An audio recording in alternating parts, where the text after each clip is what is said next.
Now, we have reporters around the country assessing the impact of the strike by the doctors.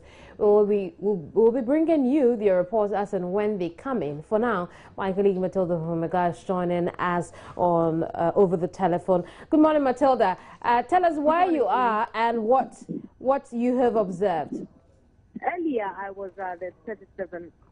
I was at the Bridge Hospital, where I spoke with a doctor who was on the night duty, hoping that the other doctor would come and then take over. But what she tells me is that throughout last night, they've been receiving some emergency cases, but this morning they haven't received any yet. But what she can confirm is that the hospital doesn't have plans of turning away any emergency cases that are likely to come up this morning. But now I'm at the Korle Bu Teaching Hospital, where when you go through some of the wards, a critical ward like the SME, journalists are barred from going there. But some information I picked from the ground is that doctors are toast, but the issue is they don't want to be.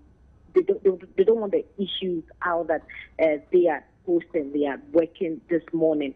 A while ago, I saw a pregnant woman who was brought in an ambulance. She was attended to. She was just taken in, and then you realize that the doctor was attending to her and all that. This is one of the emergency cases. The doctor tells me that when you find someone in such a critical stage like this, you won't say that you won't attend to the patient. But one thing is they don't want it out that they are post and they are working. I see. Now, what have some of the patients also been telling you? Well, I spoke with the patients who told me that they were fortunate to come in at dawn. They booked their visit with the doctor this morning, and the doctor told them to be here before 6 a.m. So they were very fortunate to be here at 5 a.m. for them to be attended to. Apart from that, there's a few others who are coming here are on admission and they are being attended to. So far, I haven't seen any emergency case coming, except of that of the pregnant woman who was rushed into the maternity ward this morning. No, but what have the hospital authorities said in dealing with the situation with the withdrawal of emergency services? Yes, the Korle Bu Teaching Hospital, for instance, the authorities tell me there's nothing they can do about the situation. There's a notice already at the SMUPD which tells that they can't receive any new cases. But I can tell you, that some doctors are post, especially the house officers, they are around seeing to some of these few cases that are likely to come up this morning. But the authorities tell me, apart from that, there's nothing more they can do about these issues today because their hands are tied, and whatever it is the GMA that has to come out to speak on it. Do you have an idea how many doctors maybe are post at the Korle Bu Teaching Hospital? No, I have no idea. But I've been to the child health ward where I've seen a doctor at post. Maternity, there's a doctor at post. SME, I thought at least 2 doctors around.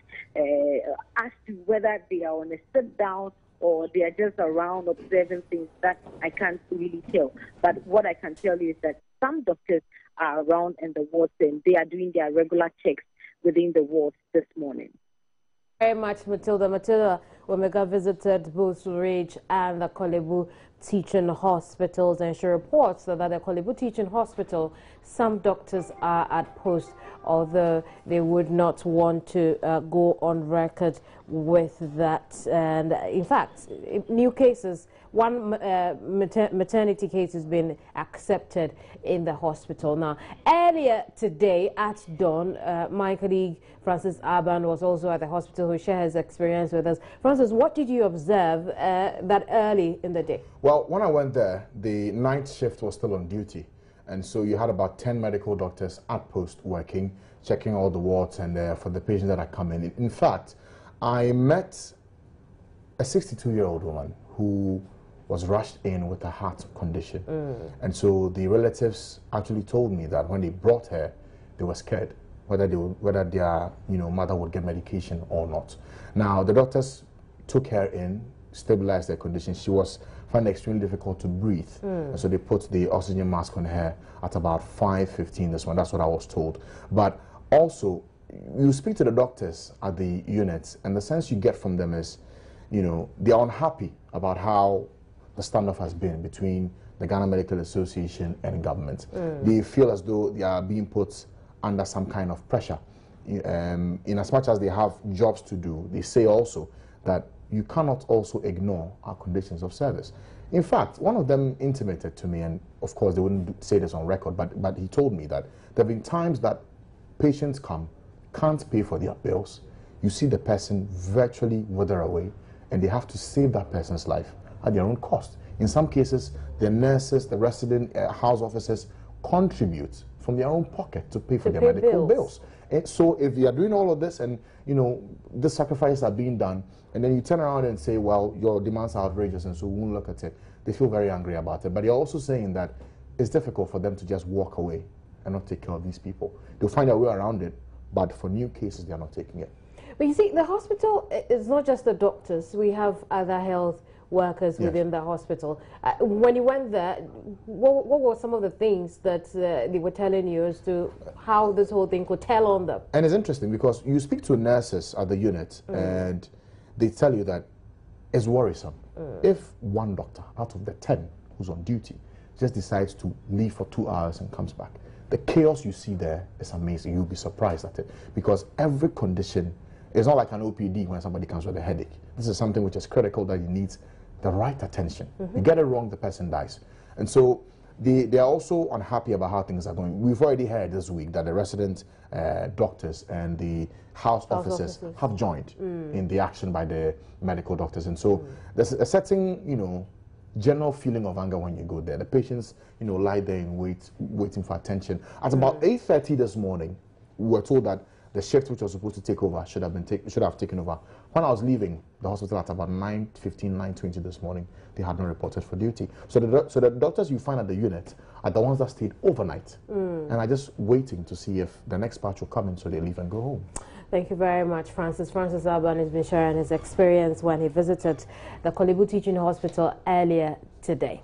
But could the impasse between the Ghana Medical Association and the government be resolved in the courtroom instead of the negotiation table? That's what a concerned citizen is hoping for. Listowel Nana Kusipoku of North Kaneshie in Accra has filed a suit against the Ghana Medical Association describing the doctors' strike as an illegality. And we'll get details of this particular suit. But now I'm joined over the telephone by counsel for Listowel. Thank you very much for your time here. Thank you. Good morning, Mr. Chu Agbada. Hello, can you hear me, Mr. Chu? Yes, madam.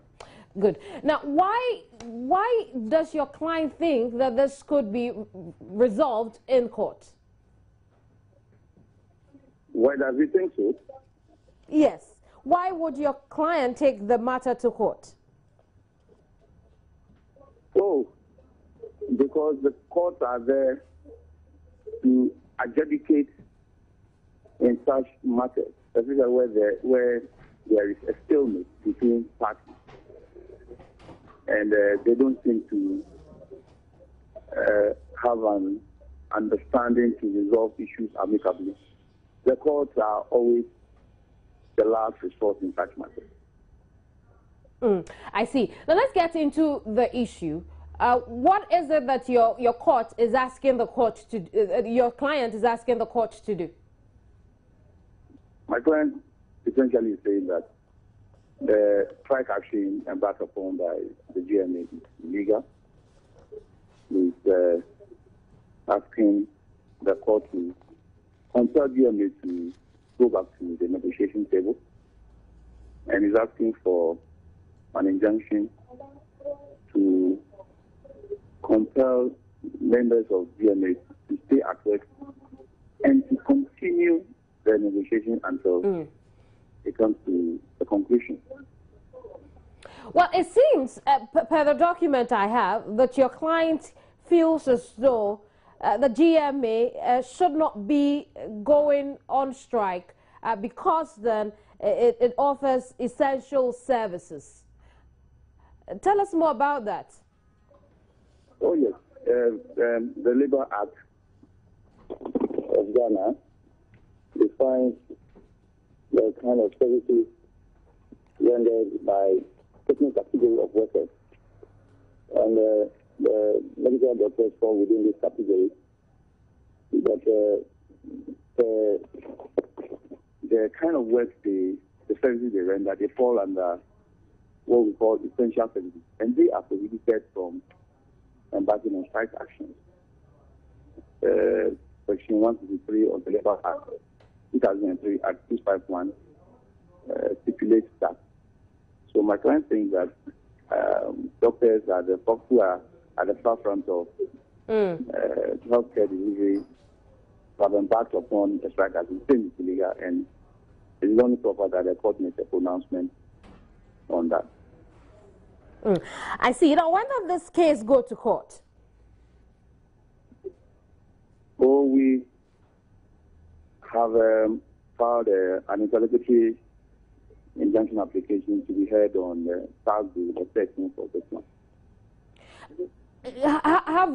Has the defendant been served? Because we've had the GMA say that they haven't received any notice.